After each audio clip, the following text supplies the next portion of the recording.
Hello and welcome to Witness. I'm Raghi Omar. The caste system was once an immutable fact of life in India, a rigid hierarchy underpinned by the untouchables, a group condemned to subsist on the margins of society.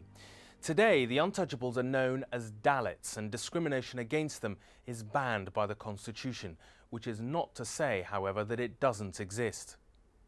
Another continuing area of discrimination is against women. In fact, not only is it a curse to be a Dalit, but it is just as difficult being a woman. These are the words of a member of an extraordinary citizens group, the Gulabi gang, which fights for the rights of the poor, Dalit and non-Dalit alike. Gulabi means pink, and the gang's female members are distinguished by the bright pink saris they wear. The Gulabi gang was set up by Sampat Pal Devi, an ordinary mother desperate to tackle the discrimination experienced by women around her. Her activities sometimes put her on the wrong side of the law, but as Ian Pritchard's film shows, her courage and her work are testament to the power of ordinary people to enforce change. Dawn over the dry lands of Uttar Pradesh, the Bundelkhand where farming is everything. 4 years of drought have decimated the harvest, destroying jobs and livelihoods. A new force is stirring in the face of crisis and poverty. The Gulabi gang, village women determined to fight for their rights. Their leader is Sampat Pal Devi, and their name means the Pink Gang. Their calling card is the Lati, India's traditional weapon of self-defense. In rural areas, women suffer twice, in a male-dominated society and because of their position in the caste system. Their strength is in their numbers. Can anyone fight alone? Power comes from struggle. Then my battle is not for myself alone. I have seen the pain that women suffer, and they just keep on joining me. Any woman who is suffering is with me. It's their battle. And I am training them, telling them we are losing out because we are women. And men don't let women live a proper life. What happened with my organization was that when we began to get a good crowd of women, I chose a dress for them. I chose a uniform so that when we go anywhere, we look the same.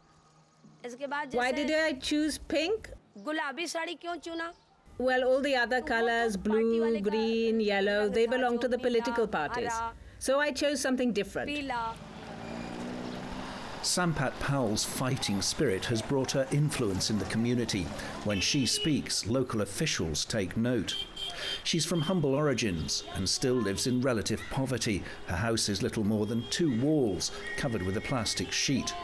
But she's become the rallying point for women determined to improve their lot. My parents didn't send me to school. They were farmers. They sent me to graze the sheep and goats and scare off the birds. I used to feed stray dogs and parakeets. And then I would sit in the road, smooth down the earth like this, and write Ka for kabutar, kha for khargosh, ga for gamla, gha for ghadi. So where did I learn all this? There was a school in our village, and I used to go and peep in and see what was written.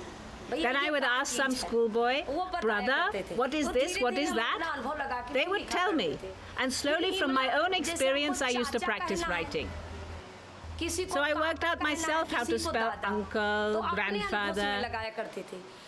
Then I worked out the difference between long and short vowels. So no one taught me. I studied by stealth. Then one day my uncle caught me. So I was squatting like this, and then a shadow came over my shoulder from behind. Then I looked round like this and shot up with my hands over my ears in fright. I was terrified. So my uncle asked, "What is it, tell me?" I said, "I'm studying." "So do you want to study?" I said, "Yes." So then my uncle arranged for my admission to school, and I studied till class 4.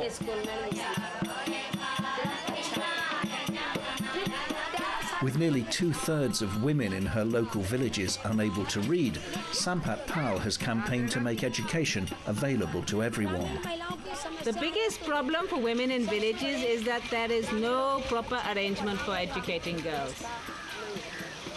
When girls want to study, there are no schools. In villages, there are schools just up to class 5 or class 8. If village girls come to senior schools for matriculation in towns like Athara, they are badly treated and bullied by boys. That's why mostly they are too scared to come. So they are badly educated. And secondly, women from the older generation who are illiterate are still victims of oppression. They don't know their rights. वो आज भी शोषण का शिकार है वो अपने हक को नहीं जानती हैं Sampat Pal is determined to stand up for all women. She's brought an elderly group to a local clinic to get doctors to verify their age.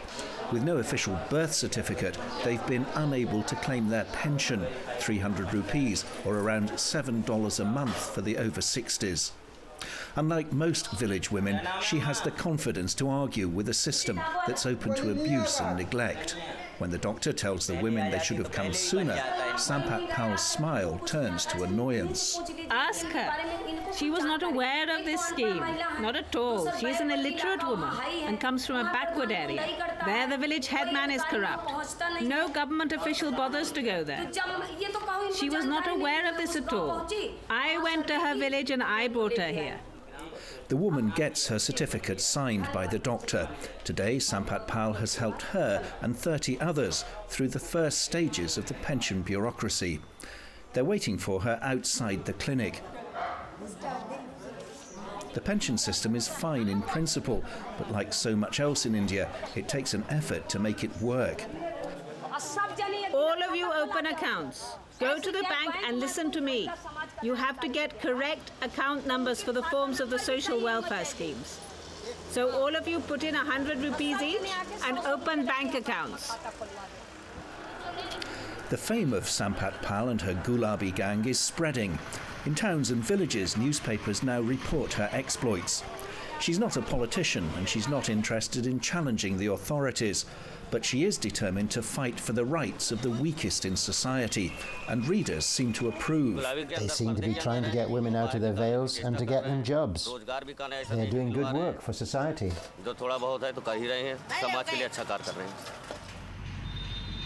Evidence of the women's growing power came in an incident at a police station in the town of Athara. The police had detained a local man after a popular demonstration and held him without charge for 10 days. When Sampat Pal tried to intervene on his behalf, the police refused to listen. When she returned with her Gulabi gang, they were threatened with violence. Police officer came towards me to hit me. The moment he went to hit me, I picked up my notebook like this.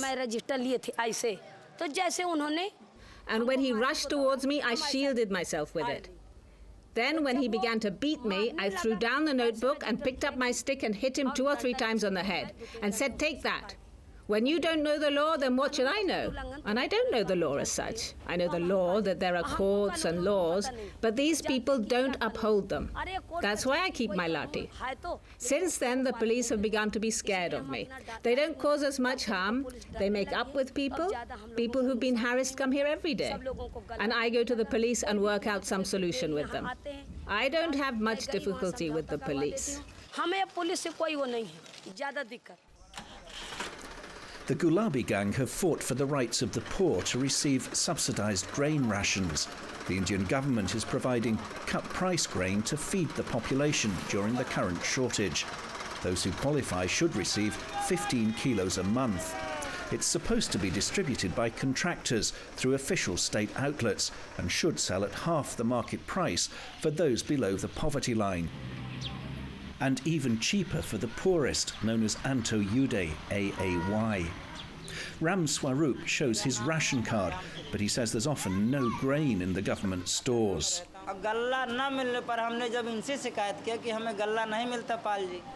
When I didn't get my grain ration, I complained to Sampat Pal, and she did some investigation and asked why the grain wasn't being distributed.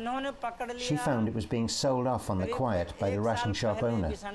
So, at the rice mill on the Bisanda Road near the bridge, she hijacked 2 tractor loads of grain meant for rations.